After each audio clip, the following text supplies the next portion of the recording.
ചിരൂരിലെ കാണാതായവർക്ക് വേണ്ടിയുള്ള തിരച്ചിൽ ഇപ്പോൾ തുടരുകയാണ്. തിരച്ചിലിനിടെ ലോറിയിൽ കെട്ടുന്ന കയർ ഇപ്പോൾ കണ്ടെത്തിയിട്ടുണ്ട്. നാവികസേന അടയാളപ്പെടുത്തിയ ഭാഗം കേന്ദ്രീകരിച്ച് ഡ്രഡ്ജർ ഉപയോഗിച്ചാണ് പരിശോധന. വിശദാംശങ്ങളുമായി ജോസഫ് ചേരുന്നുണ്ട്. ജോസഫ്, ഇപ്പോൾ കണ്ടെത്തിയ കയർ അത് അർജുന്റെ ലോറിയുടെ കയർ തന്നെയാണ് എന്നതിനെക്കുറിച്ചുള്ള സ്ഥിരീകരണം ലഭ്യമാണോ? അനുപ്രിയ, ഇപ്പോൾ ഈ ഘട്ടത്തിൽ ഈ അർജുന്റെ ലോറിയുടെ കയറാണ് എന്നാണ് ഇപ്പോൾ പ്രാഥമികമായിട്ടുള്ള വിലയിരുത്തൽ. ഇത് പുറത്തെത്തിച്ച് ഈ മനാഫ് അടക്കമുള്ള ലോറി ഉടമകളെ കാണിച്ചെങ്കിൽ മാത്രമേ ഇത് 100% ഉറപ്പിക്കാൻ സാധിക്കുള്ളൂ. പക്ഷേ ചിത്രങ്ങളിൽ നിന്ന് വ്യക്തമാകുന്നത് ഇത് ഇത്തരത്തിൽ അർജുന്റെ ലോറിയുടെ കയർ എന്നാണ് ഇപ്പോൾ വിശ്വസിക്കുന്നത്. എന്തായാലും കൂടുതൽ കയറിന്റെ ഭാഗങ്ങൾ ഇവിടെ നിന്ന് കണ്ടെത്താൻ സാധിക്കുന്നു എന്നുള്ളത് ഏറ്റവും ശുഭകരമാണ്. കഴിഞ്ഞ ദിവസങ്ങളിൽ, അതായത് കഴിഞ്ഞ രണ്ടാം ഘട്ട ദൗത്യത്തിൽ നാവികസേന ഈ ഭാഗത്തു നിന്നാണ് അർജുന്റെ ലോറിയുടെ കയർ കണ്ടെത്തിയിട്ടുള്ളത്. അതുകൊണ്ട് തന്നെ നാവികസേന ഈ ഭാഗം കേന്ദ്രീകരിച്ച് കൂടുതലായി പരിശോധന നടത്തണമെന്ന് ഡ്രഡ്ജിംഗ് അധികൃതരോട് ആവശ്യപ്പെടുകയായിരുന്നു. ഇതിന്റെ അടിസ്ഥാനത്തിലാണ് ഇപ്പോൾ ഈ ഭാഗത്ത് കൂടുതലായി തിരച്ചിൽ നടത്തിയത്. രാവിലെ മുതൽ ഇവിടെ ഈ ഭാഗം കേന്ദ്രീകരിച്ചാണ് തിരച്ചിൽ പുരോഗമിക്കുന്നത്. ഓരോ തിരച്ചിലിന്റെ സമയത്തും വസ്തുവകകൾ കണ്ടെത്താൻ സാധിക്കുന്നു എന്നുള്ളത് ആശ്വാസകരമാണ്.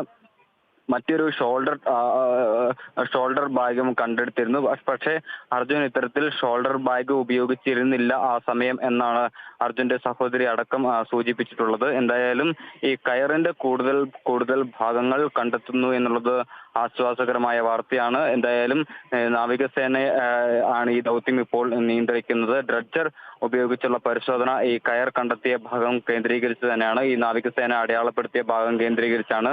അവിടെ ഓരോ ഘട്ടങ്ങളിലായി ഇത്തരത്തിൽ മണ്ണ് നീക്കം ചെയ്തുള്ള തിരച്ചിലാണ് ഇപ്പോൾ പുരോഗമിക്കുന്നത്. ഭദ്ര. ജോസഫ്, നേരത്തെ മനുഷ്യന്റെ അസ്ഥി കണ്ടെത്തിയിട്ടുണ്ടായിരുന്നു. ആ അസ്ഥികളുടെ ലാബ് റിപ്പോർട്ട് എപ്പോഴായിരിക്കും ലഭിക്കുക?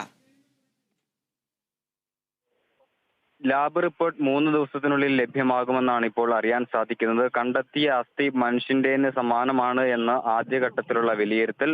ഇത് പൂർണ്ണമായും ഇതുമായി ബന്ധപ്പെട്ട പൂർണ്ണ വിവരം ലഭിക്കണമെങ്കിൽ വരും. ഈ DNA പരിശോധന നടത്തുന്നതിനാവശ്യമായിട്ടുള്ള 3 പേരുടെ, അതായത് 3 പേരെയാണ് ഇപ്പോൾ കണ്ടെത്താനുള്ളത്. ഈ 3 പേരുടെയും ബന്ധുക്കളിൽ നിന്ന് DNA പരിശോധനയ്ക്ക് ആവശ്യമായിട്ടുള്ള സാമ്പിളുകളൊക്കെ നേരത്തെ തന്നെ ജില്ലാ ഭരണകൂടം മേടിച്ചു വെച്ചിരുന്നതാണ്. സാധാരണഗതിയിൽ ഈ ഒരു DNA പരിശോധന ഫലം ലഭിക്കാൻ ഏറെ കാത്തിരിക്കേണ്ടി വരും.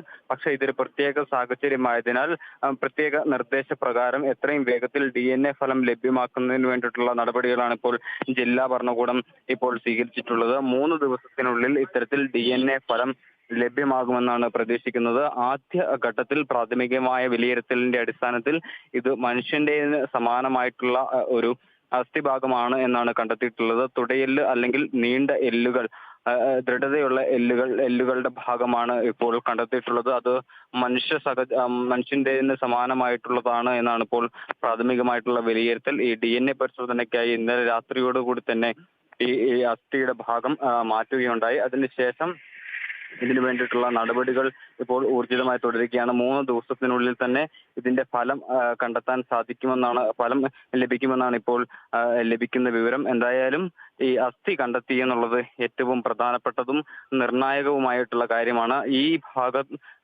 ഈ ഭാഗത്തേക്ക് കേന്ദ്രീകരിച്ച് ആദ്യഘട്ടത്തിൽ ഡ്രഡ്ജർ ഉപയോഗിച്ച് പരിശോധന നടത്തിയെങ്കിലും മറ്റു വസ്തുക്കളൊന്നും കണ്ടെത്താൻ സാധിച്ചില്ല എന്നുള്ളതും പ്രത്യേകം ശ്രദ്ധിക്കേണ്ട ഒരു കാര്യം തന്നെയാണ്. ഇപ്പോൾ പരിശോധന നടത്തുന്നത് നാവികസേന അടയാളപ്പെടുത്തിയ ഭാഗം കേന്ദ്രീകരിച്ചാണ്. ഇവിടെ നിന്ന് കൂടുതൽ കയറിന്റെ ഭാഗങ്ങൾ ലഭിക്കുന്നു.